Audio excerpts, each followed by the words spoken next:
Alaikum students, how are you? I think you are well at home, safe and sound. Today I am going to discuss right from a verb. That is very important topic. I discussed some rules earlier. Now I will discuss some rules and will do practice. And at last you will do your homework and write down answer in comment box. Okay. Let's go to starts.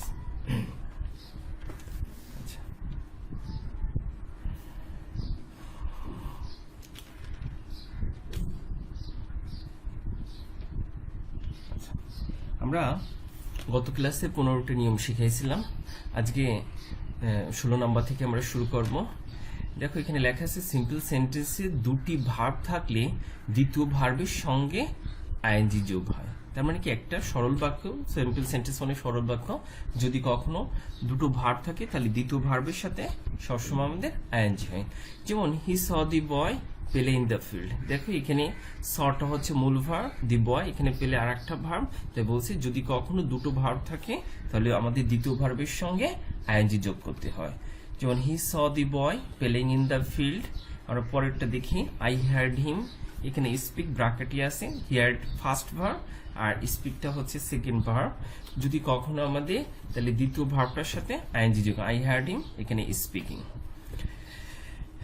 He helps me এখানে make the house. দেখো এখানে he helps me making the house. আমরা পরের রুলটা দেখি 17 নম্বরটা। বলছি দ্বিতীয় ভার্বটি যদি উদ্দেশ্য বোঝাতে ব্যবহৃত হয় তবে দ্বিতীয় ভার্বের আগে টু বসে। তার মানে কি তোমার উদ্দেশ্য আছে যে আমি I was going to market to buy a book, একটা উদ্দেশ্য আছে বই কেনার উদ্দেশ্যে। যেমন এখানে দেখো I went to the library read newspaper. তার মানে কি তোমার উদ্দেশ্য আছে যে তুমি লাইব্রেরিতে যে সংবাদপত্র পড়বা। তাহলে দেখো যদি কখনো উদ্দেশ্য বোঝায় তাহলে আমাদের 2 + V1 বসে। তাহলে I went to the library to read এখানে নিউজ পেপার। দেখো he repaired the board sell it.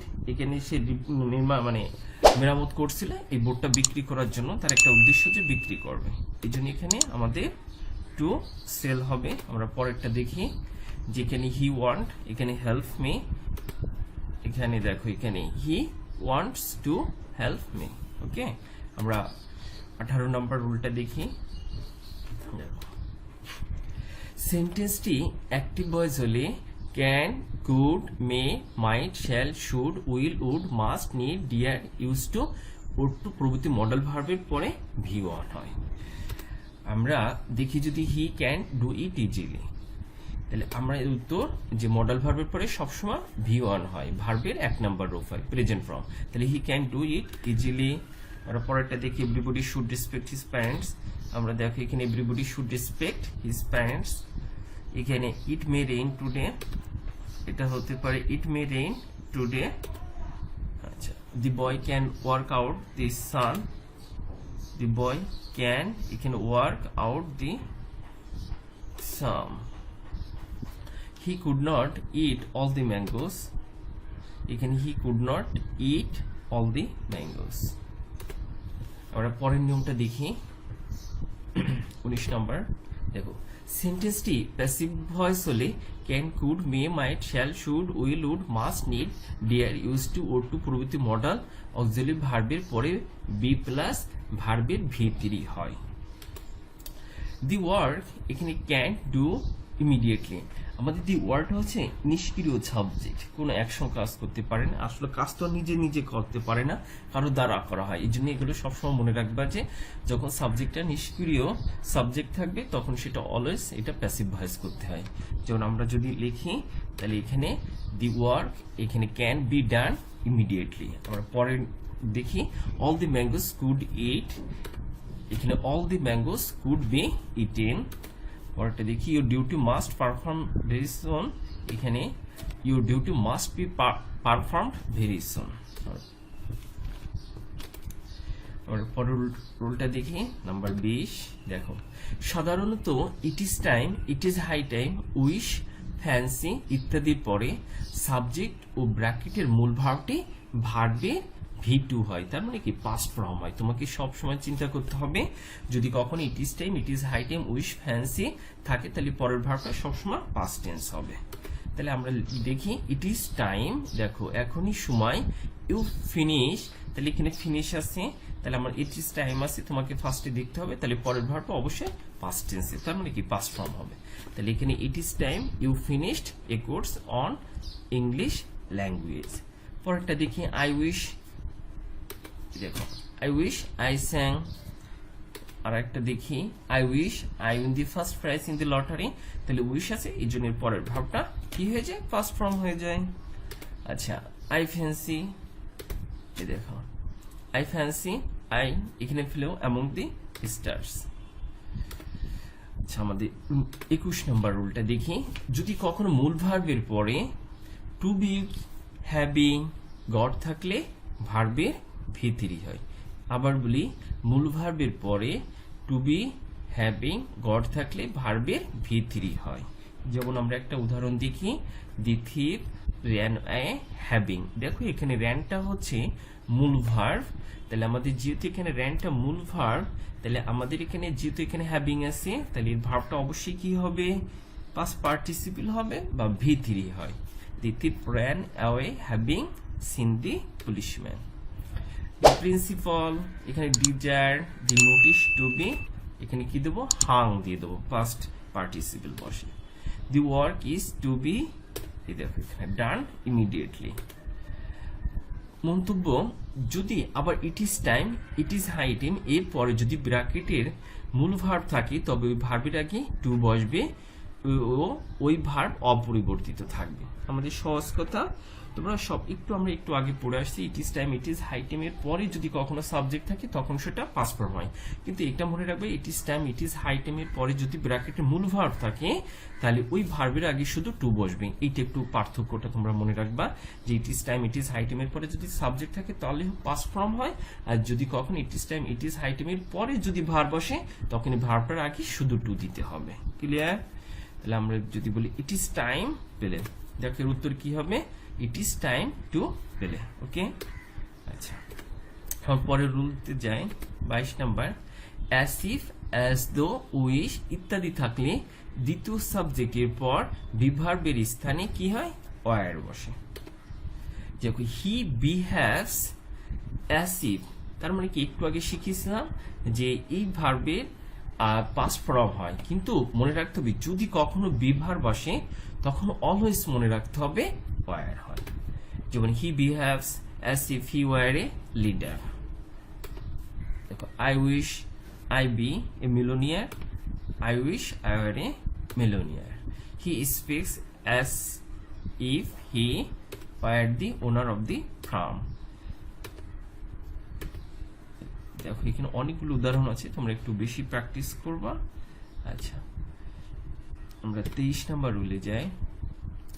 As if, as though দ্বারা দুটি ক্লজ যুক্ত থাকলে প্রথম ক্লজটি প্রেজেন্ট টেন্স হলে পরবর্তী ক্লজটি সিম্পল পাস্ট হয়, প্রথম ক্লজটি পাস্ট টেন্স হলে পরের ক্লজটি পাস্ট পারফেক্ট হয়। এটা একটু মনে রাখবা। দেখো he behaves as if he buy, দেখো আমাদের এখানে হিটা সাবজেক্ট, বিহেভসটা হচ্ছে মূল ভার্ব, তাই বলছি যদি কখনো প্রেজেন্ট টেন্স হয় অ্যাজ ইফ এর পরের অংশটা পাস্ট টেন্স হয়, তাহলে কি হয়, এখানে he behaves as if he bought the car. আচ্ছা দেখো হি স্পোক, এটা একটু তোমরা ভালো করে মনে রাখবা, অ্যাজ ইফ, অ্যাজ দোর প্রথম অংশটা যদি কখনো পাস্ট টেন্স হয় তাহলে পরের অংশটা পাস্ট পারফেক্ট টেন্স হয়। পাস্ট পারফেক্ট টেন্সের স্ট্রাকচার কি, subject plus had plus V3। আমরা একটু উদাহরণটা দেখি। দেখো he spoke as though he had এখানে ডান এ গ্রেট টাস্ক। ওকে, আচ্ছা আমরা পরের রুলটা দেখি। দেখো হোয়াইল যুক্ত সেন্টেন্সে হোয়াইলের পরে ভার্ব থাকলে ভার্বের সঙ্গে আইএনজি যুক্ত হয়। আবার বলি, হোয়াইল যুক্ত সেন্টেন্সে হোয়াইলের পরে ভার্ব থাকলে ভার্বের সঙ্গে আইএনজি যুক্ত হয়। আবার হোয়াইলের পরে সাবজেক্ট থাকলে হোয়াইলের অংশটি পাস্ট কন্টিনিউয়াস টেন্স হয়। সহজ কথা, হোয়াইলের পরে ভার্ব আসলে আইএনজি হয়, আর যদি কখনো সাবজেক্ট আসে তখন সেটা পাস্ট কন্টিনিউয়াস টেন্স হয়। আমরা দেখো এখানে while take dinner he received the phone, তাহলে হোয়াইলের পরে শুধু ভার্ব আছে বলে এই জন্য প্রথম মূল ভার্বটার সাথে কি হয়ে যাবে, আইএনজি হয়ে যাবে। While taking dinner he received the phone. আর পরেরটা দেখি হোয়াইলের পরে এবার সাবজেক্ট আছে, তাহলে আমাদের মনে রাখতে হবে যখন সাবজেক্ট থাকবে তখন সেটা পাস্ট কন্টিনিউয়াস টেন্স হবে। ফার্স্ট কন্টিনিউয়াস টেন্সের structure subject plus was plus মূল ভার্বের সাথে আইএনজি যোগ হয়। তাহলে দেখো while I was playing in the field I saw him coming. এখানে হোয়াইল সাবজেক্ট নেই, ওয়াক আছে, তাহলে এখানে ওয়াকিং হবে। আচ্ছা দেখো হিন্দি কারণে স্নেক বিট হিম। আচ্ছা পরেরটা দেখো হোয়াইল, এখানে সাবজেক্ট আছে তাহলে পাস্ট কন্টিনিউয়াস টেন্স হবে হোয়াইল হি ওয়াজ ওয়াকিং। আচ্ছা দেখো while it rain I was going, তাহলে সাবজেক্ট আছে তাহলে ইট ওয়াজ রেইনিং হবে। আচ্ছা নাম্বার 25, লিস্ট দ্বারা দুটি ক্লজ যুক্ত থাকলে লিস্টের পরবর্তী সাবজেক্টের সঙ্গে শুড প্লাস V1 বসে। লিস্ট দ্বারা যখন ক্লজ যুক্ত থাকে তখন পরবর্তী সাবজেক্টের সঙ্গে শুড সাবজেক্ট প্লাস V1 বসে। রিড অ্যাটেন্টিভলি, দেখো এখানে লিস্ট যুক্ত আছে, ফেল আছে, তাহলে তোমাকে সাবজেক্টের পরে অবশ্যই শুডটা ইউজ করতে হবে আর V1 দিতে হবে। তাহলে read attentively lest you should fail in the examination. Walk fast lest you should be late your class. অনেকেই বোঝে না যে আসলে বিটা কি। বি থেকে কিন্তু অ্যাব মেজার ওয়াজার বি বিং বিন, এই বির 8টা ফর্ম, তার মানে কি বি নিজেও কিন্তু একটা ভার্ব, এটা তোমাদের বুঝতে হবে। কিন্তু এই শুডটা হচ্ছে মডাল ভার্ব আর আমাদের বিটা হচ্ছে এখানে প্রিন্সিপাল ভার্ব। ওকে আচ্ছা আমাদের রুল নাম্বার 26, উড দ্যাট দ্বারা সেন্টেন্স শুরু হলে সাবজেক্টের পরে কুড বসে এবং আমরা জানি কুড হচ্ছে মডাল ভার্ব, এই জিনিসের পরে কি দিতে হয় V1 বসে। যেমন would that I could be a bird. পরেরটা দেখো উড দ্যাট আই ভিজিট, এখানে কক্সবাজার, তাহলে এখানে would that I could visit Cox's Bazar. আচ্ছা would that I go to the moon, দেখো would that I could go to the moon. Would that I dare be a poet like Nazrul, দেখো would that I could be a poet like Nazrul. Would that I enter into the classroom, would that I could enter into the classroom. ওকে অনেকগুলো উদাহরণ আছে, তোমরা একটু বাসায় practice করবা বেশি করে। আচ্ছা আমাদের পরের রুলটা দেখি, আমাদের 27। আচ্ছা দেখো এবার হচ্ছে কন্ডিশন। ইফ বা আনলেস যুক্ত বাক্যাংশটি যদি কখনো সিম্পল প্রেজেন্ট টেন্স হলে অন্য বাক্যাংশটি সিম্পল ফিউচার হয়, অর্থাৎ সাবজেক্ট প্লাস শ্যাল উইল বা ক্যান মে প্লাস V1 হবে। এটা একটু মনে রাখবা তোমরা। আমরা একটা উদাহরণ দেখি। ইফ ইউ ওয়ার্ক হার্ড, দেখো ইফের অংশটা যেহেতু এটা প্রেজেন্ট ফর্ম আছে তাহলে তোমাকে এর পরের অংশটা অবশ্যই চিন্তা করতে হবে যে সেটা সিম্পল ফিউচার হবে। আমরা জানি যে এরপরে হচ্ছে তোমার shall will can May subject plus কি বলতো ভার্বের 1 নম্বর রূপ বসে, প্রেজেন্ট ফর্ম বসে। তাহলে আমাদের if you work hard you will prosper in life. অনেক উদাহরণ আছে, এখানে তোমরা একটু বেশি প্র্যাকটিস করবা, আমি আর কিছু বললাম না। আনলেস এর একই নিয়ম, দেখো আনলেস মানে যদি না, ঠিক আছে। Unless he reads more he will not pass in the exam. সে যদি অধিক না পড়ে তাহলে he will not pass in the examination, তাহলে সে পরীক্ষায় পাস করতে পারবে না। একই নিয়ম আমরা বললাম না, তোমরা একটু দেখবা উদাহরণগুলো শুধু। এটা আরো অনেক উদাহরণ দিয়েছি। এটা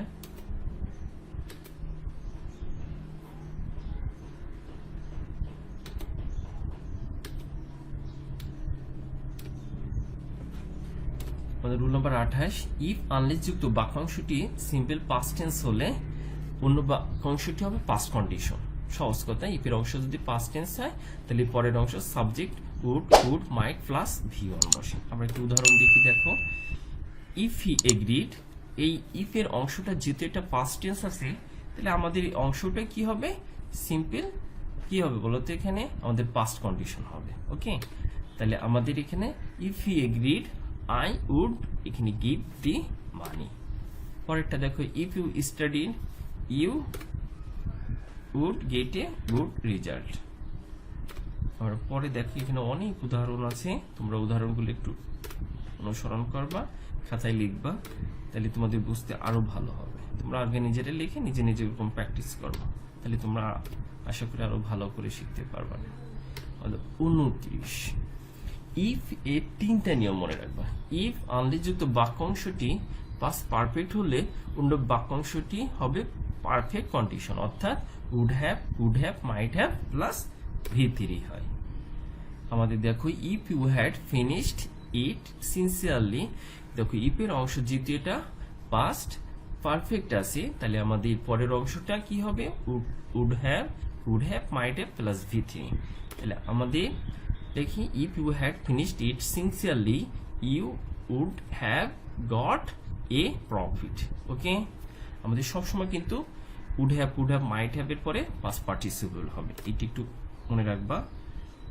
একই সব রুলগুলো নিয়মগুলো একই, উদাহরণ একই, এই জন্য তোমরা একটু দেখবা। আচ্ছা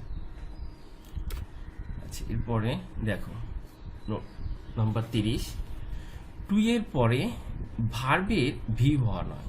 যেমন শি এখানে ওয়েন্ট টু নিউ মার্কেট, টুর পরে অলওয়েজ মনে রাখতে ভি ওয়ান হবে। তাহলে এখানে she went to market to buy a dress. We have come here to see his ailing mother, তার অসুস্থ মাকে সেখানে দেখতে এসেছে। তাহলে এখানে we have to come here to see his ailing mother. The man said to the porter to carry, এখানে the load. তাহলে আমাদের মনে রাখতে the man said to the porter to carry the load. Okay, তার মানে এখানে মনে রাখবা যে টুর পরে সবসময় কি হয়, ভার্বের 1 নাম্বার রূপ হয়, তার মানে কি প্রেজেন্ট ফর্ম। আচ্ছা, আমরা পরেরটা যদি দেখি, দেখো এটা একটা can not help, could not help, look forward to, with a view to, get use to. তোমাকে এই যে এখানে যে একটা টু আসছে, তোমরা যদি লক্ষ্য করো যে look forward to, with a view to, get use to, এগুলো বলা হয় প্রিপোজিশনাল ফ্রেজ। যদি কখনো প্রিপোজিশনাল ফ্রেজ যুক্ত থাকে কিন্তু তখন কিন্তু আইএনজি যোগ হবে, কিন্তু এটা তোমাদের একটু মনে রাখবা। আমরা আগেরটা একটু আলোচনা করেছি টুর পরে ভিয়ন, কিন্তু তোমাদের প্রশ্ন হতে পারে স্যার এখানে তো টু আছে, কিন্তু এটা মনে রাখতে হবে যদি কখনো এই প্রিপোজিশনাল ফ্রেজ যুক্ত থাকে তখন ভার্বের সাথে আইএনজি যোগ হবে। তাহলে এখানে get use to mind, would you mind, ought, without, past, be used to, এখানে habituated to, accustomed to, addicted to. তাহলে টু ব্যতীত যে কোনো প্রিপোজিশন ইত্যাদির পরে ভার্বের সঙ্গে আইএনজি যুক্ত হয়। আমরা যদি দেখি he came to Dhaka with a view, এখানে ফাইন্ড এ জব, দেখো এখানে টু আছে, উইথ এ ভিউ টু আছে, একটা উদ্দেশ্য, এগুলো প্রিপোজিশনাল ফ্রেজ। তাহলে আমাদের এখানে কি হবে, আইএনজি যোগ হবে, এটা মনে রাখবা।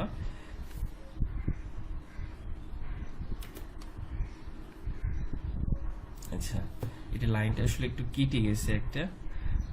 এখানে I want there with a view to, দেখো এখানে অনেক উদাহরণ আছে।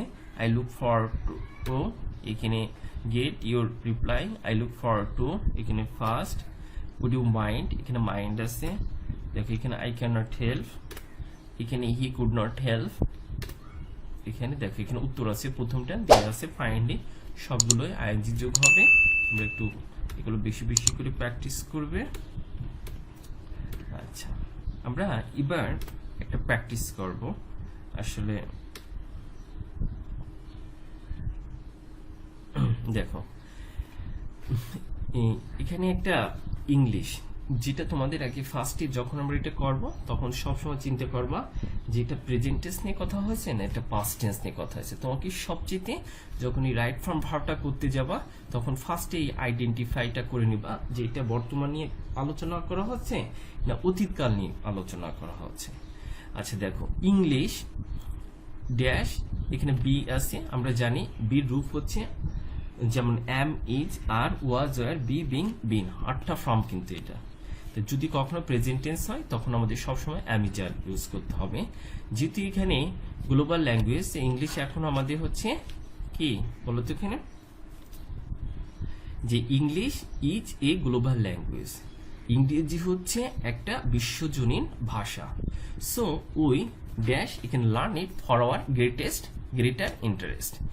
দেখো আমাদের যেহেতু এটা প্রেজেন্ট টেন্স, ওইটা যেহেতু আমাদের ফার্স্ট পারসনে প্লুরাল, এই জন্য আমাদের সবসময় মনে রাখতে হবে সাবজেক্টটা যদি প্লুরাল হয় তখন ভার্বের সাথে এস বাই এস বসে না, তখন শুধু মূল ভার্বটা বলবে। সো উই লার্ন, এখানে লার্ন এ থেকে যাবে, we learn it for our greater interest. আমরা একটু আগে শিখে আসছি যে হোয়াইলের পরে যদি ভার্ব আসে তখন সবসময় আইএনজি যোগ করতে হয়, আর হোয়াইলের পরে যদি সাবজেক্ট আসে তখন সেটা পাস্ট কন্টিনিউয়াস টেন্স। যেহেতু এটা ভার্ব আসে না, তাহলে আমাদের এখানে আইএনজি যোগ করে দেব যে while communicating with the foreigners we can not help without. দেখো উইদাউট একটা প্রিপোজিশন, যদি এই প্রিপোজিশনের পরে ভার্ব আসে সবসময় আইএনজি হয়, এই জন্য we can not help without using this language. If আমরা এই কন্ডিশনের নিয়ম পড়লাম একটু আগে, if anybody wants to get a good job he should have, বা এখানে মাস্ট হ্যাভও দিতে পারো।